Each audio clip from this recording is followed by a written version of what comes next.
Wala to na siya magkulo. Kanayin ko na ano. Ito na siya.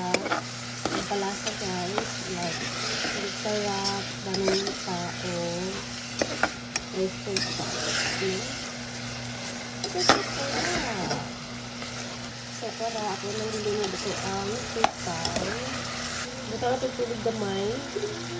Hindi na natin magpagyan. Sige, buta na natin siya tuyo. Tapos gamay nga. Sukar para mas mag-balance ang lasa. Mas meron pa ko naka-realize guys na mas mamili ang sukar. Kaysa sa skin. Muna kong ganahan guys. Ano mga pagod ang kanang talong. Ay, lamit lang siya. Naman ka ay. Guys! Kaulat na guys! Lamit tayo ni. What ng Roger? Lamit.